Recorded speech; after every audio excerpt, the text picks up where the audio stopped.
ese wemerewe kurya amagi buri munsi? Wemerewe se kurya amagi angahe ku munsi? Amagi kurya menshi se ni byiza ku buzima cyangwa se ni bibi ku buzima? Abantu benshi bakunda kwibaza ku magi cyane, ugasanga nicyo kintu badakunda kurya, baba batinye, ariko abenshi bakaba bavuga ko amagi ajya azamura cholesterol mu mubiri. Ariko rero igisubizo ndi buguhe kigiye kugutangaza, kuko urasanga kinyuranye n'ibyo wajyaga wibwira. Abantu benshi rero bajya bavuga ko amagi atera cholesterol. Ntago cholesterol iterwa n'ayo magi, ahubwo umuntu agira cholesterol iri hejuru iyo umwijima we utasohoye imyanda ugomba gusohora. Ufite imyanda myinshi, ufite ibintu bibi ugomba gusohora, noneho ntubisohore. Icyo gihe rero ntago biba bitewe n'amagi wariye, urumva ni imyanda y'ibintu byinshi cyane uba ufite mu mubiri wawe. Kubisohora rero ari byo ugomba gukora utabeshyeye ayo magi. Kubisohora nuko rimwe na rimwe uzajya ureka umubiri wawe ukaruhuka, ukawudetoxinga, nimba iyo verbe ibaho mu Kinyarwanda, ukawureka ukaruhuka. Njyewe ku bwanjye nk'uko mbigenza kugira ngo umwijima wanjye mbashe kuwusukura, niyiriza ubusa amasaha 36 rimwe na rimwe. Abantu benshi rero kugira ngo umubiri wabo babashe kuwureka umwijima wabo bawusukure, nuko biyiriza ubusa bakamara amasaha 36, bakajya babikora rimwe na rimwe, bakabishyira muri rutine z'ubuzima bwabo bwose, kugira ngo iyo cholesterol yabo rimwe na rimwe ijye ibasha kuguma ku murongo. Ntago ari ibyatsi bavuguta ngo banywe, hoya, ni juste kwiyiriza ubusa nturye, akaba ari wo muti rwose ushyira umwijima wawe ku murongo, uwudetoxinga, ukuramo iyo myanda yose. Mu gihe rero icyo wagikoze, reka tujye kuri ya magi. Mbere yo kukubwira amagi wemerewe ku munsi cyangwa se niba unayemerewe, reka mbanze nkubwire akamaro k'amagi. Igi nicyo kintu cya mbere rwose mu bintu barya kigira amavitamine yose, intungamubiri hafi ya zose uretse vitamine C yonyine. Ibaze igi, buri igi rimwe gusa rigira grama 6 za proteine. Urumva ni nyinshi cyane. Ibaze nimba uriya amagi 4, abantu muzi imibare muratubwira, ubwo ni amagi ni grama 6 gukuba 4. Rwose mutubwire muri comment, imibare harananiye. Izo nizo grama za proteine uba uriye. Urumva uba ubonye proteine nyinshi kandi proteine nziza.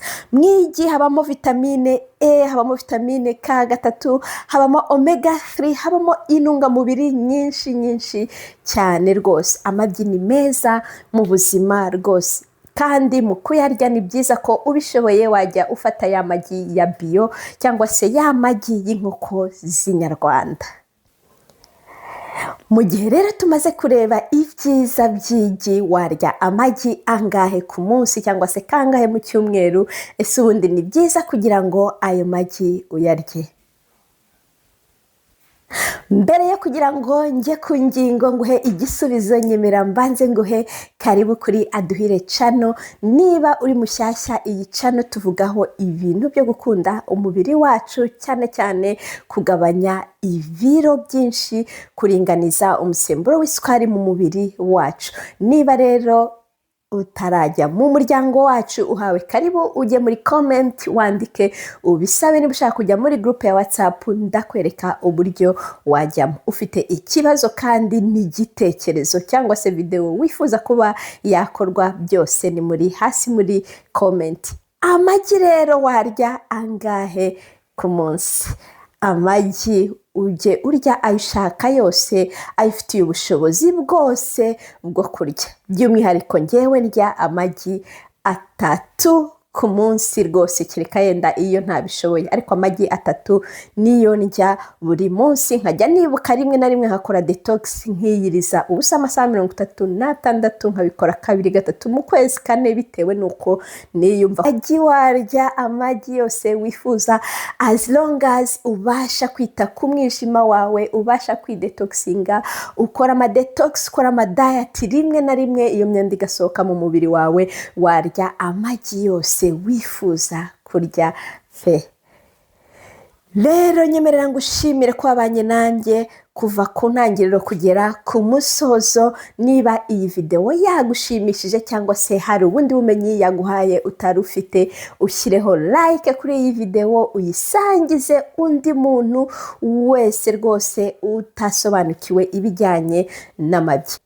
Iyi channel hariho amavideo menshi ajyanye no kugabanya ibiro, gukunda umubiri wacu. Wareba nimba hari diet ushaka gutangira, ugatangirana natwe. Naho kuri video yindi utaha, bizu. Mbere yo gusoza iki kiganiro, niba ufite ibiro ukaba ushaka kubigabanya bikaba rwose warabuze ahantu uhera, ntago nagenda nakugiriye inama y'ahantu wahera. Aho ugomba guhera ni ukubanza ukagerageza ukagabanya kuryagagura, ukagabanya apeti, kwa kurya wari ufite ya nzara wajyaga wumva, ukabanza ukayigabanya. Abantu twatangiranye urugendo muri groupe ya Aduhire Channel, niho hantu twahereye kandi nabonye bibafasha. Nawe ubwawe rwose nimba wireba ukabona ko ibiro bikurembeje ushaka kubigabanya, aho ugomba guhera ni ukubanza ukicara ukibwiza ukuri rwose. None wamara kubwiza ukuri, ugahera mu kugabanya iyo apeti, kugabanya umusemburo wawe w'isukari umwe utuma ubasha kuryagagura. Noneho nubasha kuwugabanya, ariho aha munsi harimo video ya mbere ikwereka aho uzahera, icyo uzakora kugira ngo iyo sukari yawe ibashe kujya ku murongo, uko kuryagagura kwa buri munsi bibashe kugabanuka. Noneho nugera kuri urwo rwego nibwo uzakora indi diet. Video nayo gushyiramo hano munsi, waza kuyireba ubundi ugatangirana natwe tugakomeza uru rugendo rwo gukunda umubiri wacu, kugabanya ibiro n'ibindi n'ibindi.